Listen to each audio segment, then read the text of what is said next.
Bon, pasteur, na zongi na yo lisusu, na nga na tout na pe motuna moko, bon, batu na biso tout le temps. Mosala Nzambe, a connu qu'on travailler na politique.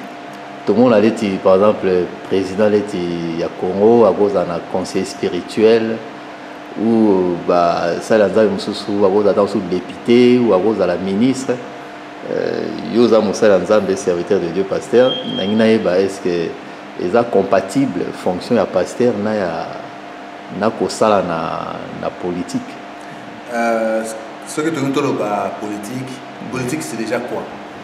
C'est définition politique, c'est la gestion du peuple, la gestion des choses, des affaires de l'État. C'est ça la politique. Donc aux alliés pasteurs. Donc, il y a s'écarter dans la gestion, il y a État, il faut s'écarter dans bon. Non. Non. Ce qu'on dit que non, on a temps plein. Moussala na yo ezakaka pastoral sacerdoce na yo ezakaka ozala mosali na Nzambe. Oui. Otika na mosali na Nzambe. Mais ce qu'on dit que non. En dehors de ce que je fais, je donne un temps à Dieu, un autre temps pour mes concitoyens. C'est aussi compatible que vous allez s'occuper aussi dans l'affaire de l'État. Parce que Dieu est juste. Toi, tu ne peux pas vivre dans une assemblée des injustes. Tu vois, Dieu nous recommande d'être dans une assemblée des justes. Ton pays doit aussi être juste. Pour pouvoir peser là-bas, makambo nango, tout le monde pasteur et évangéliste, na Burundi, à Bandé, à bongo. Après, tant à Koti, à Meki, à Komisugu, tout pire que les gars même na Bapaya. Bon, au moni. Est-ce que ça terrain peut-être ça va éviter ou bien. Non. Ça piège pour la Moussala Nzambe. Ngana zakana. Loba moko na lobaka oye loba mi pe na buku na Nzambe il y a les appelés et les élus. Omoni ko sala kaka politique pour na ko sala kaka en tant que mosala na Nzambe eza autre chose, mais ko sala appelé pour une mission pour ta nation, c'est aussi une autre chose. Tant que ceux qui a qui appelé pour sa nation jamais alnga ko sala à l'écart, il y a Makoma Miyanzabe. Jamais Moutou Azali juste, jamais Koma injuste.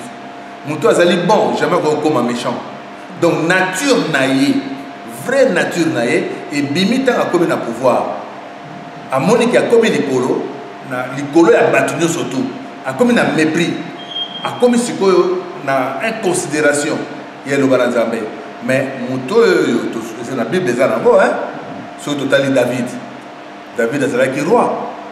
Le roi pays est politique. La royauté est politique. Hein?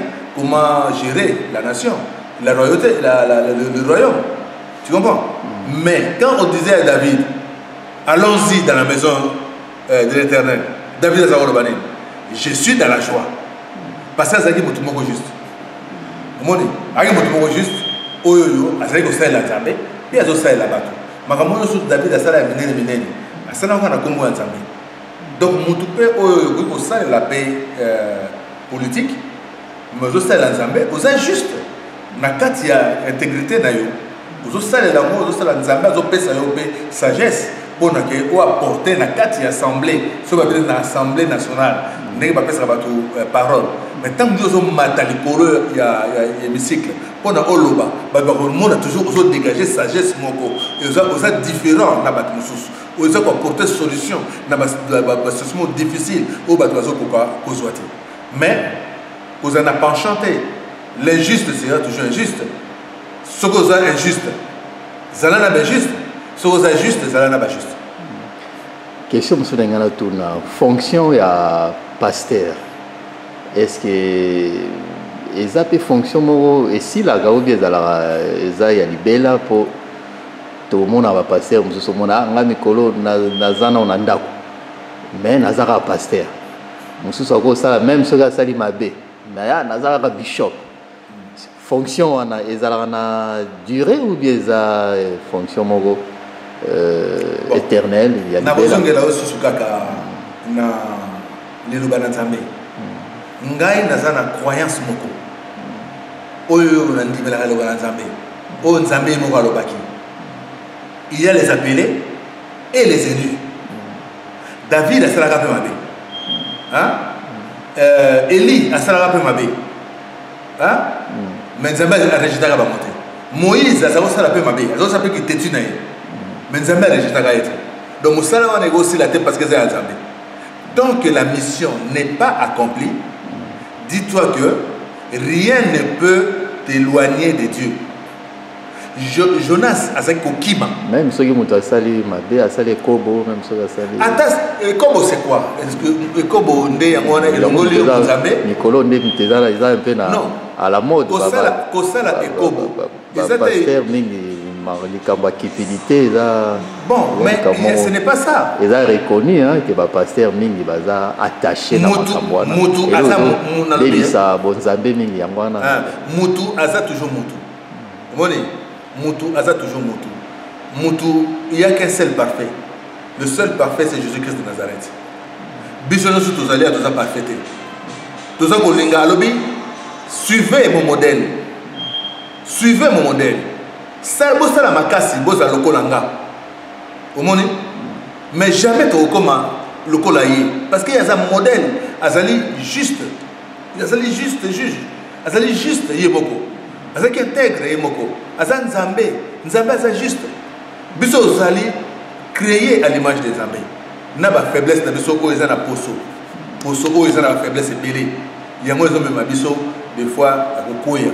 Mais kokoya wana izolongola biso bon Nzambe te soko za beza appelé comme Dieu dira à David, l'homme sera mon cœur. Au monde quoi qu'il en soit, na ko abandonner au thé. Au monde donc, aussi sa mission d'ailleurs, Tina Souka, jugement et Zaganatana. Merci. Maintenant, tout dans le ministère, les 5 ministères où Christ a tiré dans l'église, ministère, il y a prophétie. Et là, le ministère, ils ont créé des problèmes et belé dans l'église. Bino Basala Nzambe. Pour la monnaie dans l'église, mususu ba pasteur mususu ba bi to komina ko boyata ba prophète ba prophétie to linya ngosote na kata l'église pour ils ont créé confusion mingi. Ils ont boma mabala, ils ont bébi sa ba famille, oh ndoki, oh boy. Qu'est-ce que tu peux dire de ces ministères Bon, oyebi diable emploie toujours oyo mbatu balingaka. Batu balinga balo bakamba vina bango ke Nzambe lobi na ngaboy Nzambe lobi na nga osala boy Nzambe lobi na ngaboy wana eza ba prophétie. Mais pardon na si ça va mutuna na est-ce que ça toujours d'actualité pour le moni balingo muso bakoma ba non ba prophétie c'est si là sukaka na Jean-Baptiste bon toyo mona na Christ, dans le livre, il y a un Corinthiens, quand on va parler sur le ministère, on parle aussi de ministère prophétique. Christ, il y a avec des prophètes. Si on se situer, se positionner, les prophéties, ministère prophétique, il y a toujours d'actualité, oui ou non? Il y a toujours d'actualité. Mais la prophétie, c'est un don que Dieu donne à ses serviteurs, les prophètes. Il faut l'église, il faut prophétie et zalaka. Tu vois, mais dans quatre il y a prophétie, nous avons aussi les révélations. Pour nous couper ça, Nzela, directive. Il y a un danger. S'il n'y a pas cette révélation dans quatre l'église, l'église où ils allaient exposer la danger de ce tout. Mais la prophétie, quant à elle, ce sont des choses dites aujourd'hui qui devraient s'accomplir dans les temps. Et c'est que parce que nous avons l'élo. Nous avons l'élo, les cambo, prophétie, nous avons l'élo, qui est aux hommes. eza prophétie te, ezali révélation. Il ne faut pas te confondre. Révélation, na prophétie.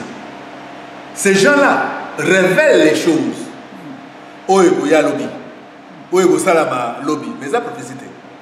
Mais est-ce que bako révéler pe likambo ya mabe tant soso ko boma libala mutu oyaza ndoki ba bengane na famille po nzambe so apesi révélation to prophétie eza pona ko bongisa. Bo bongisa lingomba bokeba boy, bokeba boy. Est-ce que nzambe akabola kabatu? Te. Te. Bon yo siko yo musala nzambe. Moi ngai moko personnellement naza contre batu oyo no soto. Oyo yo ba yebi mate ya nzambe te. Oyo bakendaka na direction ya kopanzaka mabala ya batu, ya kopanzaka famille ya batu, ya kotsaka bana na biso ya mike bandoki na nzela. Mais soki nzambe atio mosala nzambe alobi na pesi au pouvoir de chasser les démons et de guérir les malades. Yo za mosala nzambe, oyi pesa za mosala nzambe. Dérogative o salami wana e pesa mela yo. Pouvoir wana e pesa mela yo. Mais guérir, hein, chasser les démons, ou pas tout ça bana wana. Na église na yo, ba kotonda, o ba délivrer. Mais yo ko benga ba to ba sa ndoki. Ba mo na ku ba sala ki boye ba yo ku to sala no, même soko yebi yango. Yo sala musala na yo ko nzambe ataki po na yo. Tika batouana ba continuer pour vivre ensemble.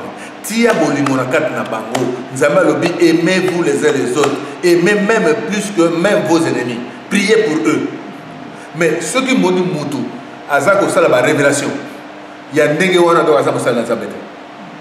Azako sala nzambe. C'est un destructeur. Azoya kona panza. L'ennemi ne vient que pour détruire et égorger. Mosala nzambe azali wana pona asala bulamu. Azali wana pona asala mabete. Ceux qui le bengani bana de tout le monde pas na so ba shege bana na nzela. Yo tango le kanaka wana, yo bengana ka bana wana na église roki baza bandoki parce que vous allez incapable ozana loko na nzambe na kat na ote. Oye kokaki ko sauver bana wana te na kati ya loko yo. Même so y révélation opposée à ndoki, lié ba penenga ko lobela ata moto avec sagesse, avec douceur, avec intelligence. Mais la plupart du temps, la plupart du temps, Jésus a lobaki au moni bateau de surtout baranaga. Balaninga est passé que balingo comme balobanaga. Balaninga est parce que l'homme n'a pas ça qui est libre na nambisi. Mais bateau so baya qui pesa pour na balobanaga. Ah, les lots botalaga. Tu peux avoir un business libre na nambisi te. Tu as banan batika. Batika la gata, bakenda ba onus. Donc il y a des gens aussi comme ça. Toujours quand on a kati na ba prière, toujours quand on a kati na lobana nzambe. Français oye ko mama na Bible. Ils ont détourné partout.